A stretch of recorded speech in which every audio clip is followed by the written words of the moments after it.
ወድቆ የተገኘው ሜሞሪ ማስታወሻ ክፍል 9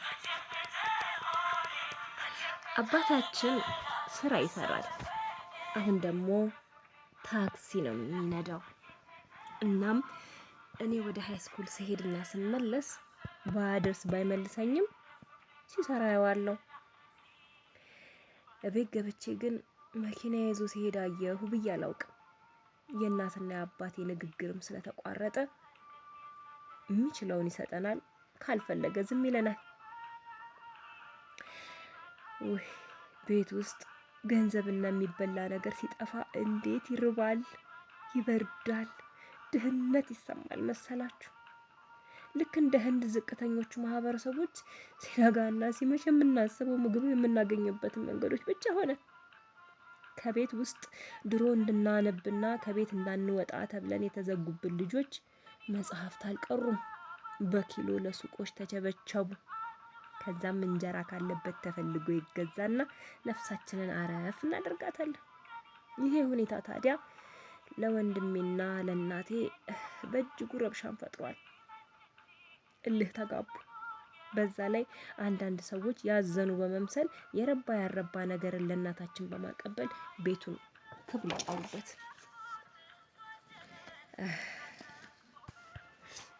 እናቴ እልሃ በረድ ሲልላት ሰዎች የነገሯትን ቦታ ሄዳ ለማረጋገጥ ፈለገች።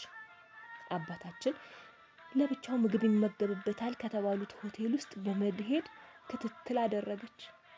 እናቴና የኔ ታላላቅ ወንድም የተባለው አልቀረም። ወደ ሆቴል ሲገባ አይተው ምንም ሳይናገሩ በሆዳቸው ረግመውት መጡ። እሱም ራቱን በልቶ መጣ።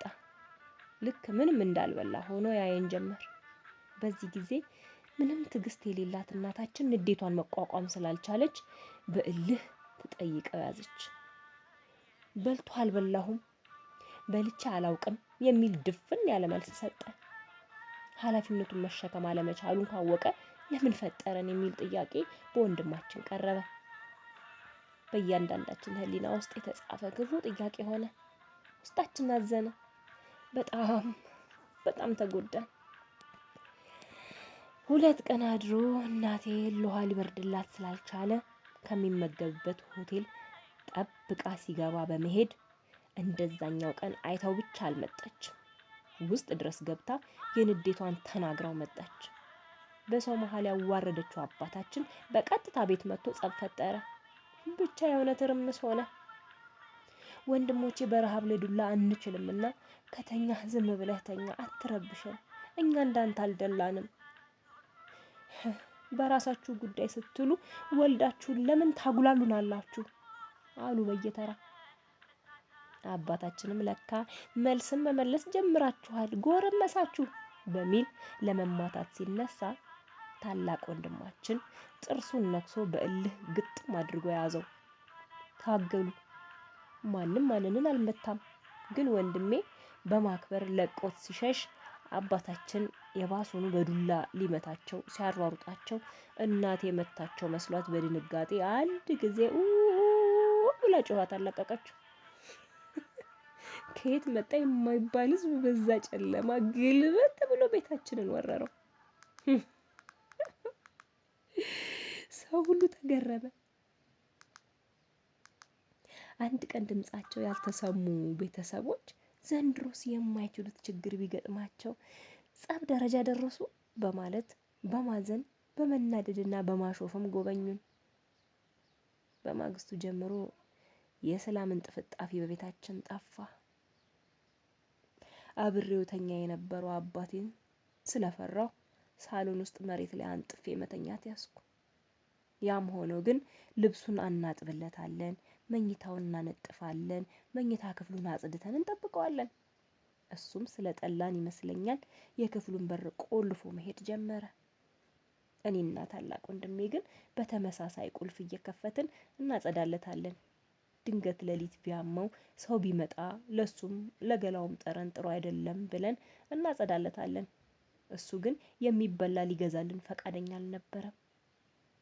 ከመክሳታችን የተነሳ ንፋስ ያንገላታን ይዟል። ቤተሰቦቼ እንዳሰቡት ያልሞላው ገንዘብ የማሰባሰቡ ስራ ቢጠናቀቅም ጥቂት ብሮች ብቻ ስለቀሩ ለታላቅ ወንድሜ ለኮሌጅ የሚያስፈልገውን ነገር መሙያ ሆነ። እሱም ሰርቶ በሰበሰበው ገንዘብ ላይ የግድ ተጨማሪ የሚሆን ያስፈልግ ነበርና ቀሪው ገንዘብ ተላከለት። ሌላ አማራጭ በመጥፋቱ ምክንያት የቤቱ ዕዳ ሳይከፈል መስከረም ጠባ። አሁን በእርግጥም እናትና አባቴ ጠባቸው ከረር ያለ ብቻ ሳይሆን ከመክረርም ሊበጠስ ደርሷል። በእኔ ግምት የምለው በቤቱ አለመከፈልና የወደፊት እጣ ፋንታችን ላይ ያተኮረ ከድህነትና ከፍርሃት የመነጨ ትርምስ ስለነበረ ምንም ማድረግ የምንችለው ቤቱን በተሻለ ዋጋ ሸጠን ሌላ ቀለል ያለ ቤት ገዝተን ወይ ተከራይተን ቀይረን ያለምንም ለመኖር ሞከርን። አለበለዚያ ግን በቃ ዕዳውን መክፈል ስለማንችል ያሰባሰብነውን ገንዘብ የምንበላውን ለቤት ውስጥ የሚሆኑ ወጪዎችን መሸፈኛ አደረግናቸው። በሁለት ጉዳይ መበታተናችን ነው። ሁላችንም በመጨናነቅ በመጠበብ ተጉላላን። ዘመዶቻችን የሞላቸው የተረፋቸው ቢሆኑም በደህና ጊዜ በደንብ ስላልተቀራረብን ለኛ ለማዘን ብዙም ጊዜ አልነበራቸውምና የሚደርስልን ጠፋ። ብቻ ምን አለፋችሁ ከጎረቤታችን በስተቀር እንዴት ናችሁ የሚለን የለም። እነሱም ቢሆኑ የተገኘውን አጋጣሚ በመጠቀም ቤታችን ለባንክ የምንከፍለውን የዕዳ ገንዘብ ብቻ የሚሸፍን ዋጋ ስለሚያውቁ በሰዎች እያስተመኑብን ስቃያችንን አከበዱት። የተለያየ ገዢ በመላክ የቤቱን ዕዳ ብቻ የሚችል ዋጋ የሚናገሩ ገዢዎችም ብቻ ልከው አስጨነቁን። አንዳንዶቹ ልክ ያዘኑ በመምሰል ቤቱን ዙሪያውን እያዩ ለልጆቻቸው ይመኙታል። ሌሎቹ እኛ የምናውቃቸውን ሰዎች ልክ እንደ ቤት ገዢ በመላክ ዋጋውን ለማጣራት ጥረት ሲያደርጉና ድንገት ስማቸውን ስንሰማ ተሰብስበን በቃ ማን ሊያድነን እንደማይፈልግ ማንም በላያችን ላይ ቤታችንን የተመኙት በሚል እርር ድብን እያልን እንላቀሳለን። የባንክ ቤቱ ማናጀር ያለብንን ችግር ቢሮ ድረስ ሄደን ስንነግረው በማዘን የተቻለውን ያህል ሊተባበረን ቤታችንን በሐራጅ ከመሸጡ በፊት ጥቂት ጊዜያት አማራጮች እስክናገኝ